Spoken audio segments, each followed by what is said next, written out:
Chers élus de Dieu, nous avons l'honneur de venir à partager avec vous cet enseignement, cette révélation. Le thème, c'est qui sont les Romains. Donc, qui sont les Romains? Nous allons étudier cela bibliquement pour voir. Nous allons étudier ça bibliquement parce que ce monde dans lequel nous vivons, vous savez fort bien que Satan se base sur la bénédiction des gens, sur des bénédictions des patriarches pour aujourd'hui organiser et aujourd'hui compliquer le monde d'aujourd'hui. Donc nous allons étudier, nous allons voir ensemble nous allons étudier pour découvrir les Romains. Qui sont les Romains? Donc,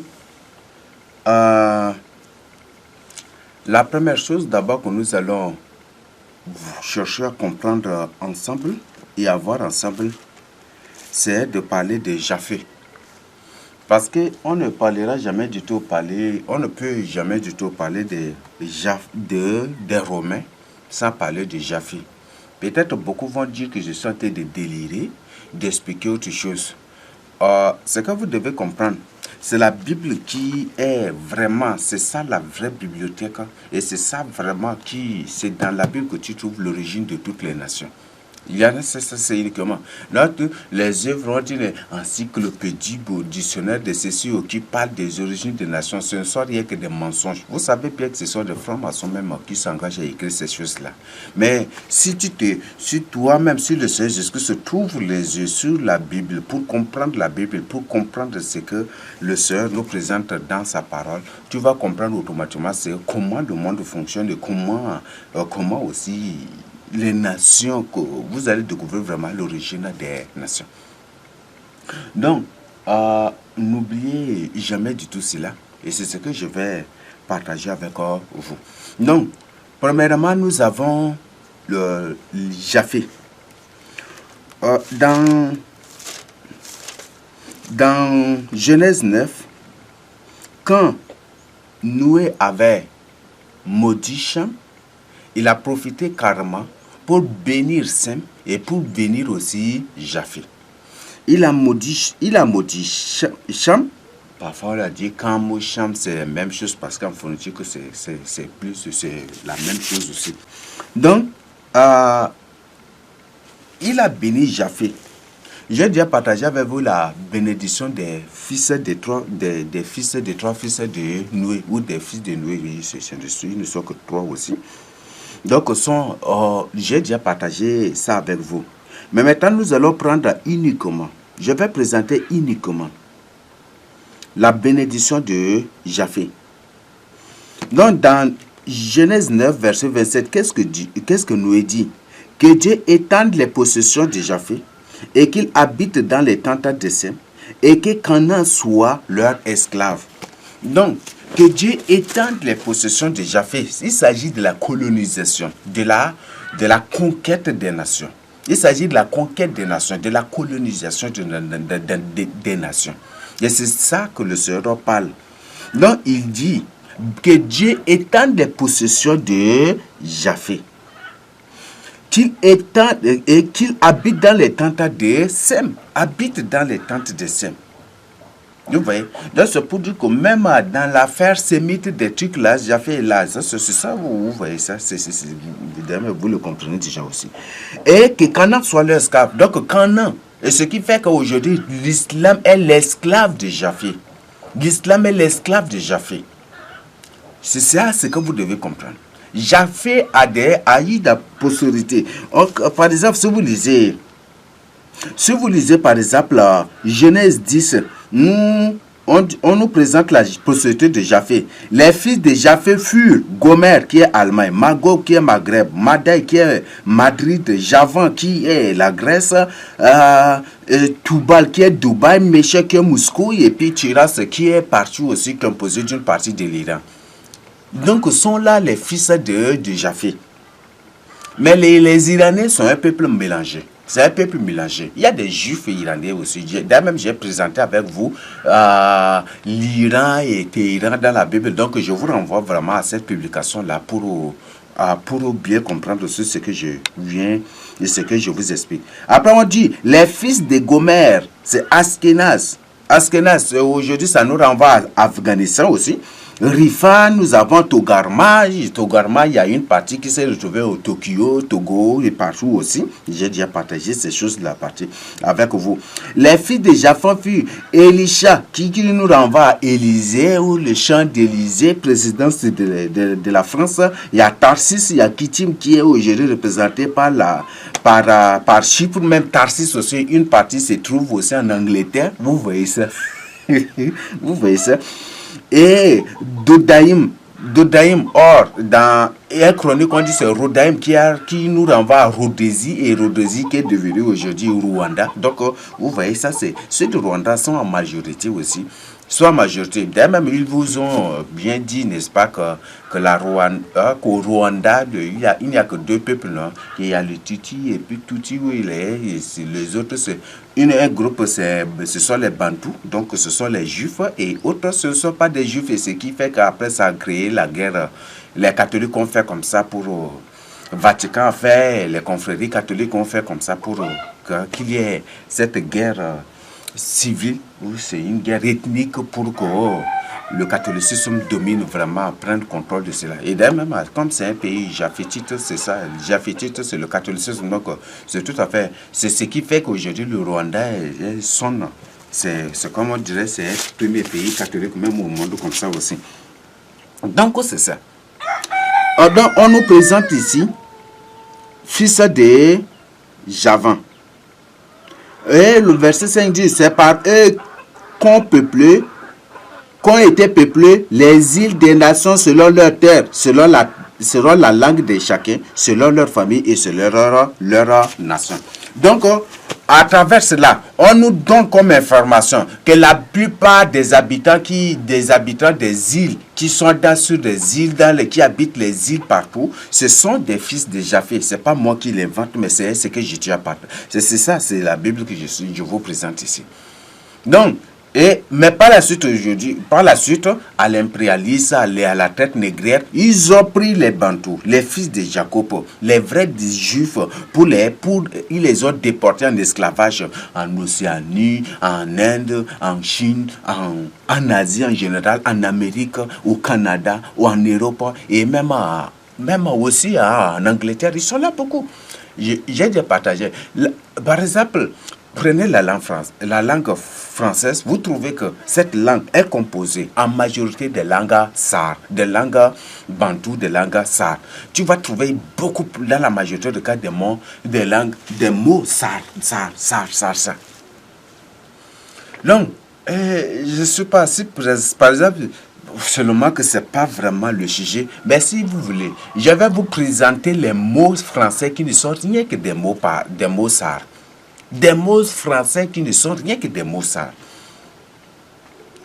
Et ils ont, soi-disant francisé, ils ont ajouté quelques suffixes.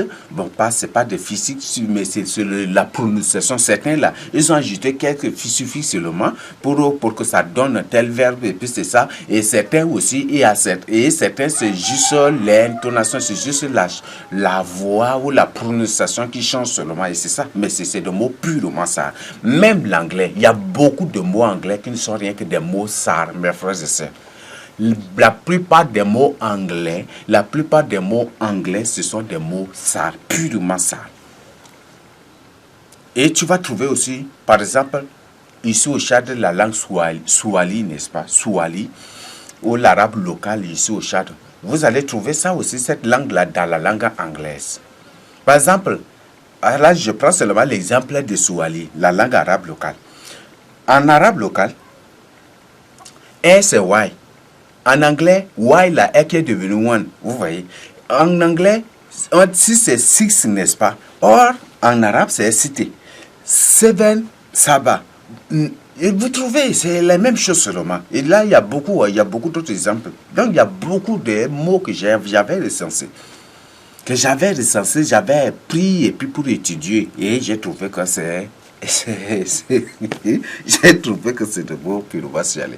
Et là, je n'ai pas parlé encore de SAR. Et si je prends les mots SAR pour vous présenter que c'est ça tel mot en anglais, vous n'allez pas, beaucoup vont chuchoter. Ils vont trouver qu'ils sont en train de parler la langue SAR sans toutefois comprendre. C'est pas le sujet, nous avançons. Donc voilà, la prospérité de Japhé. Or, donc, la bénédiction de Japhé, c'est de conquérir la terre, c'est de coloniser toute la terre. C'est ça, n'est-ce pas? Donc, nous avons déjà un indice. Nous avons un indice pour comprendre qui sont les Romains. Maintenant, on va venir dans la bénédiction de Édom. Parce que les Romains sont un peuple composé des Japhé, des fils de Japhé, avec les Édomites. Ce ne sont pas uniquement les Édomites. Beaucoup de gens aujourd'hui entrent dans le délire ou se croient, je ne sais pas, délire de recherche ou délire de résultats, ou c'est comment on n'arrive pas à comprendre. Mais ils présentent de n'importe quoi. Non, les Romains ne sont pas à 100% Édomites. Non, les Romains sont, premièrement, d'abord les Japhétites, les fils de Japhé, avec les Édomites. Et nous allons étudier ça ensemble pour voir. Mais pour découvrir, vous-même, vous allez comprendre cela. Non, nous lisons Genèse. Nous lisons Genèse, c'est 36 ou...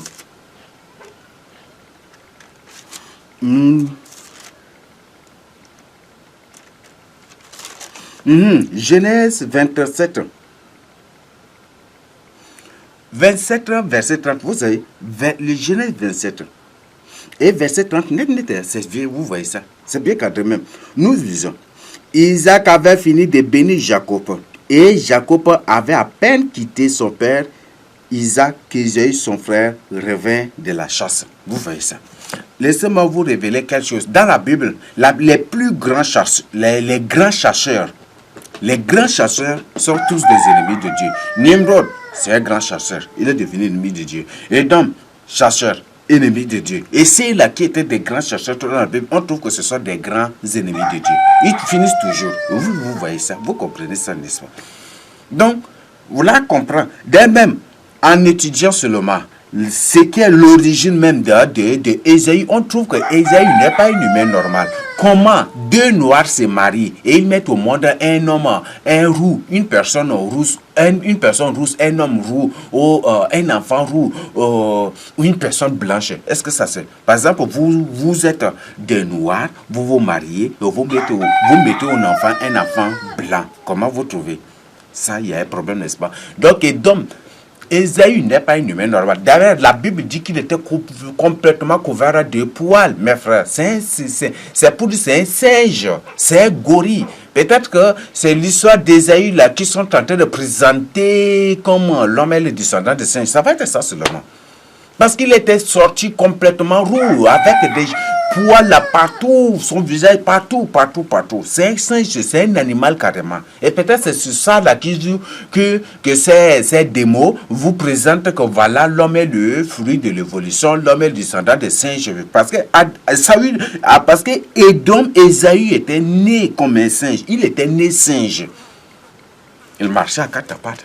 Et après, c'est le processus même de l'évolution de croissance de l'enfant, n'est-ce pas?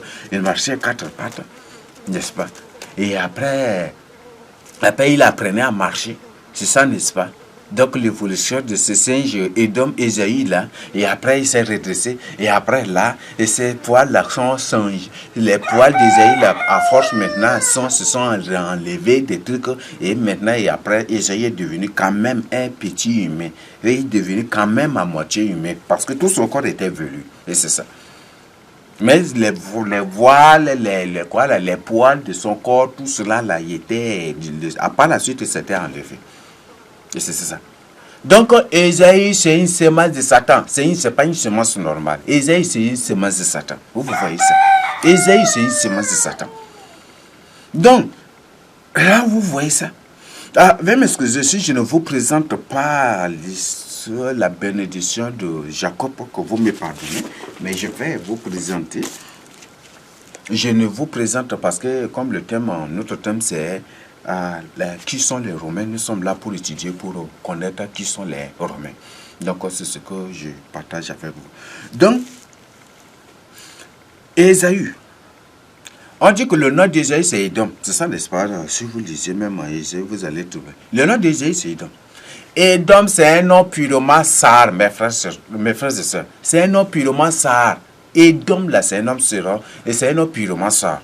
D'ailleurs, même, on vous dit que Édom suffit force ou ce qui est au-dessus ou dessus. C'est ça, dans leur sorte disant hébreu, c'est force ou ce qui est au-dessus, n'est-ce pas?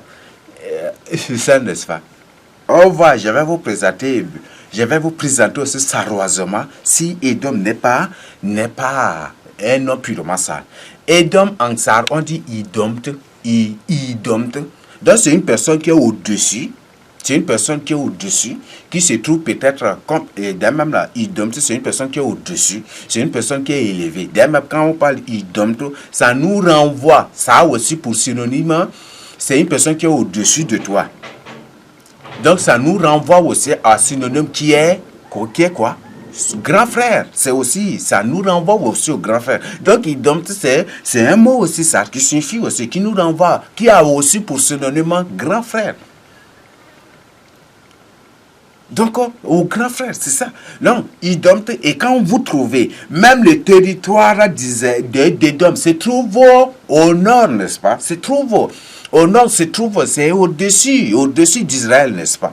Là, je prends l'air, et c'est ça, idomte. Adomte, il y a aussi Adomte. Adomte, il montera sur moi. Vous voyez ça? Et vous voyez, Édom, c'est un nom purement sale. Édom, c'est un nom purement sar. Idomte, c'est ça le nom là. C'est un mot sar. Idomte, c'est une personne qui est au-dessus de toi. C'est une personne qui est au-dessus du qui est. C'est un territoire. Parfois, on dit, par exemple, quand on dit inter, si on utilise idomte aussi dans un contexte géographique pour désigner inter qui se situe au nord ou qui se situe au-dessus du pays. Donc c'est ça, soit au nord ou à l'extrême au nord ou peut-être au-dessus du pays. C'est pour désigner ça aussi. Dans le contexte géographique, on utilise idomte aussi pour désigner cela. Et est-ce que ça ne cadre pas? Donc idomte, c'est un nom purement c'est un nom purement sar. Il y a même beaucoup d'autres mots sar que j'ai trouvé ici dans la Bible. Il y a des mots purement sar. Il y a beaucoup, mes frères et sœurs. Ce sont des noms sar. Même Abraham là, Ibram, ça c'est un nom purement sar. Et c'est ça le contexte politique. Donc, et c'est comme ça qu'ils ont diabolisé les choses. Hein. Vous voyez, c'est comme ça. Et c'est comme ça qu'ils ont traduit la Bible de manière à manipuler les nations. Et vous voyez ça. Donc, voilà des choses vraiment capitales que je partage avec vous. Donc, idomte, c'est un nom purement sar. J'ai déjà partagé avec vous que Paris, c'est un nom sar. Moscou, la capitale de la Russie, c'est un nom sar. C'est un nom purement sar. Ouais, vous voyez ça. Là, il y a beaucoup. Donc, il y a beaucoup d'autres choses. J'ai même dit Japon, Tokyo, Pékin, Hong Kong, tout ça, ce sont des noms sar, mes frères et sœurs. Ce sont des noms sar. Wong, c'est la colère, n'est-ce pas? Wong. J'ai déjà partagé ça avec vous. Pékin ou Békin, c'est un nom Békin. C'est un nom purement sar. Il y a même Békin ici aussi. Ou Pékin, là, ou Békin. Il y en a ici au Tchad aussi. Vous voyez ça? Il y a même des grands villages, même des cantons du nord de Moscou, du nord de Syrie, il y a même Damas. Il y en a ici, hein. Tous ces pays-là, vous allez trouver ici. C'est quoi là? Il y en a ici tous. Damas, il y a Koussiri, il y a Koussiri, il y a Damas, il y a Syrie, et puis il y a Philistie. Laissez-moi profiter vraiment de l'occasion pour partager ceci avant de revenir à notre verset. Jésus était né à Bethléem, n'est-ce pas? Le Seigneur, on dit Messie là, Christ c'est ça Messie, n'est-ce pas? Or, Messie c'est faux. C'est pas Messie, mais on l'appelle plutôt Massia. En sar, c'est Massia. Vous voyez? Or, Massia, ici à Sar, ça c'est dans la zone de Sar. il y a deux coins, deux grands villages reconnus par le monde entier, du nom de Kemasia et l'autre c'est Masia. Comment vous trouvez cela? Comment vous trouvez? Il y a Kemasia et il y a Masia. Ça, c'est deux grands villages. Ici, à Sar, il y en a là. Ça, tout près de ça. Ici, bon, quitter ici, aller là, ça va atteindre 17 à 18 ou 20 km. Si vous. Là, c'est ça. Comment vous trouvez cela? Masia. Si vous quittez ça pour aller, ça va être un truc de 20, des trucs. C'est pas très. Arriver seulement à ça et demander Masia, ça va vous surprendre. D'accord? C'est pour dire que Masia est Bethléem de la Bible. Masia est Bethléem de la Bible. Vous voyez ça? Comment vous voyez ça? Donc, ils vous ont envoyé, ils vous ont présenté Bethléem dans le but de vous manipuler seulement. Bethléem, c'est ça, vous voyez ça. Comment vous trouvez? Comment maintenant vous trouvez ça? C'est vraiment remarquable, mes frères et sœurs. C'est vraiment remarquable. Là, il y a deux villages, deux grands villages du nom de Masia, ici, à Sar. Vous venez seulement à Sar et vous allez voir ces choses. Donc, deux grands villages du nom de Masia, Kemasia et l'autre c'est Masia. Deux grands villages reconnus. Les ONG ont fait même de ces villages-là leur centre. C'est vraiment. Venez vous renseigner. Je ne suis pas là.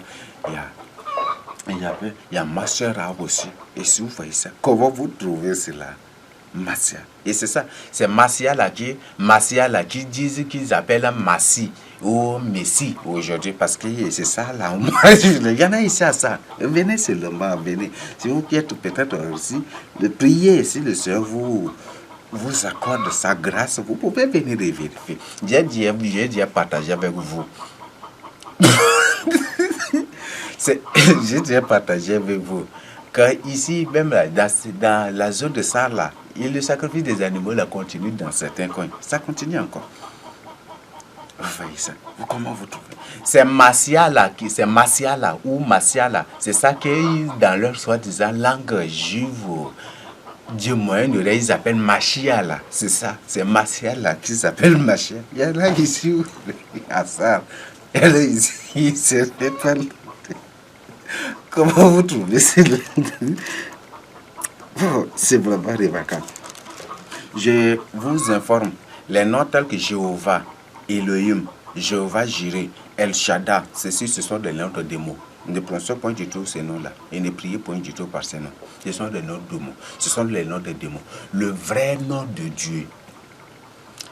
J'ai présenté avec vous, j'ai déjà partagé avec vous que Dieu, ça vient du nom de Jésus. Donc Dieu, Jésus, même nom. Vous voyez comment vous trouvez, c'est ça.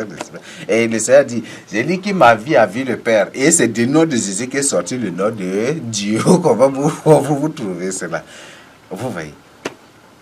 C'est du nom de Jésus en Dieu. Et quand vous remplacez les Y, tout en gardant le premier D, si vous remplacez les Y là,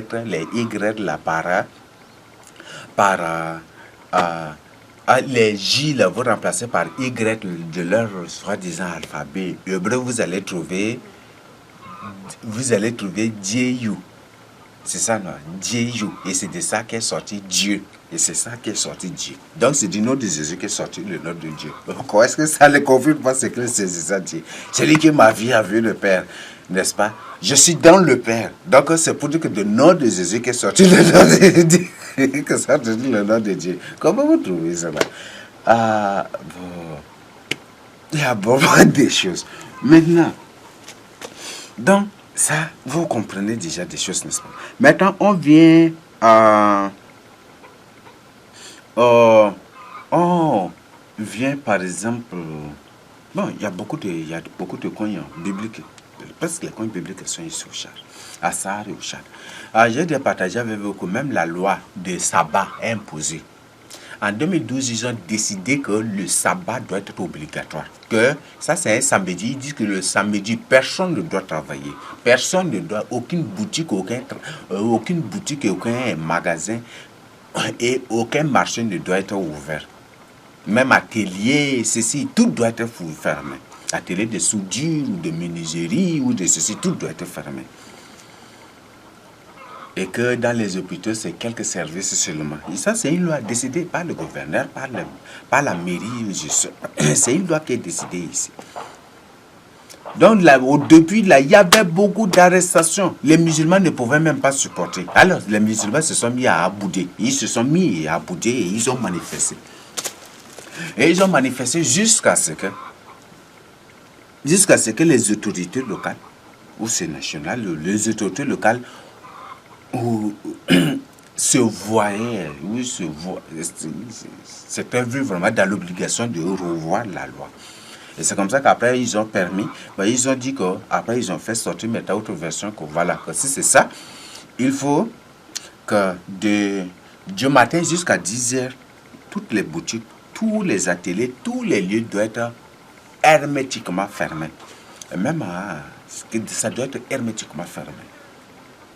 Et ce qui était décidé, même les cabarets, cabaret hermétiquement fermé.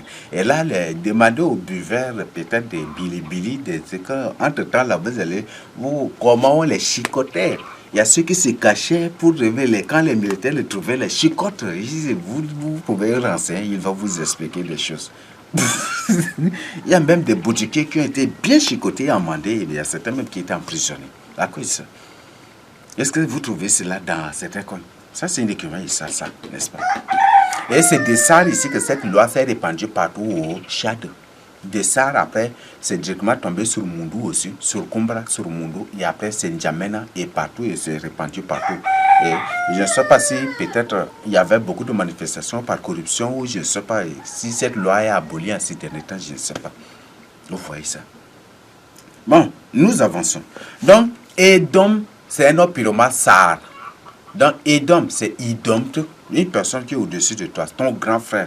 Là, et c'est une personne qui est élevée au-dessus de toi. Bon, ça nous renvoie aussi, ça explique aussi ça. Une personne qui est au-dessus de toi, donc ça nous renvoie à ton grand frère. Ou c'est une personne dont le territoire, elle se trouve au-dessus de ton territoire. Donc, c'est ça aussi, Edom, l'explication. C'est ça, c'est un mot purement ça. Et il y a ce qu'on appelle Adomte aussi. Il sera sur moi. Vous voyez ça? Adomte. Ou Aldomte, il montera sur moi. Et comment vous trouvez cela? Ici, il y a Aldomte, il y a Adomte, il y a tout cela. Ce sont de nos purement ça, mes frères et sœurs. Donc, c'est bon, on avance. Comme nous sommes là pour expliquer qui sont les Romains, je ne suis pas là pour vous expliquer, vous présenter vraiment les noms, mais je vous le dis, la plupart des noms des pays que vous voyez, c'est des noms purement ça. Le nord, en Afrique de l'Ouest, la plupart des noms des pays de l'Afrique de l'Ouest ou de leur capitale ou de certaines de leurs villes, c'est des noms purement ça. Et j'ai déjà partagé avec vous que c'est Faya qui est Éthiopie avec une partie de Nigeria et il y a même Libye aussi, une partie, c'est tout ça qui forme, une partie de Libye avec tout ça qui forme Faya. C'est pour ça que quand tu pars à Faya, si tu es à Angers, de retour là, tu vas traverser de retour là, vous allez passer obligatoirement par Libye et Soudan pour retourner ici, pour retourner au Tchad. Et si au moins que de là-bas tu prends un avion, ou là au moins c'est. Donc voilà. Bon, nous avançons. Nous lisons.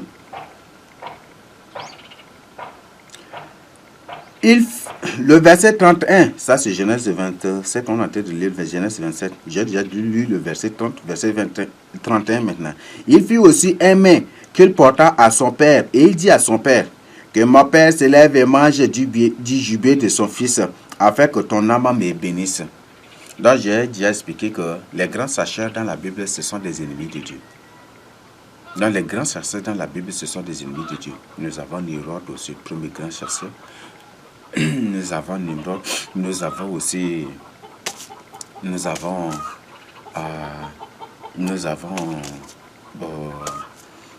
c'est le cas de d'hommes qu'on a été de présenter. Isaac, son père, lui dit, qui es-tu? Et il répondit, je suis ton fils aîné, Ésaü. Vous voyez ça? Je suis ton fils aîné, Ésaü. Isaac fut saisi d'une grande d'une violente émotion. Et il dit, qui est donc celui qui a chassé du gibier et me l'a apporté. J'ai mangé de tout avant que tu vinsses et je l'ai béni. Aussi sera-t-il béni. Nous continuons. Lorsque Isaïe entendit les paroles de son père, il poussa il poussa des forts cris. Plein d'amertume, il dit à son père, bénis-moi aussi mon père. Isaac dit, ton frère est venu avec ruse et il a enlevé ta bénédiction. Il a enlevé ta bénédiction. Nous continuons. Isaïe dit, est-ce parce qu'on l'a appelé du nom de Jacob qu'il m'a supplanté 2 fois? Il a enlevé mon droit d'aînesse. Et voici maintenant, il vient d'enlever ma bénédiction. Et il dit, n'as-tu point réservé des bénédictions pour moi? Enfin, nous continuons. La première bénédiction, là, c'était le droit d'aînesse qu'il a enlevé, là, à cause de son ventre. Les gens, là, la plupart des cas, même dans la Bible, beaucoup de gens meurent, c'est à cause de leur ventre seulement que beaucoup de gens meurent. Et là, c'est à cause de son ventre que Isaïe a vendu son droit d'aînesse, c'est ça. Et encore, c'est ça, donc toujours dans la Bible, ce sont les mêmes choses. Isaac, son père, répondit et lui dit, voici, ta demeure sera privée de la graisse de la terre. Donc, je vais vous présenter. Ta demeure sera privée de la graisse de la terre. Qu'est-ce que vous comprenez? Mes frères et sœurs, toutes les terres qui appartiennent à Isaïe n'ont aucune ressource minière. Toutes les terres qui appartiennent à Isaïe sont des terres incultivables. C'est ça. Vous comprenez, n'est-ce pas?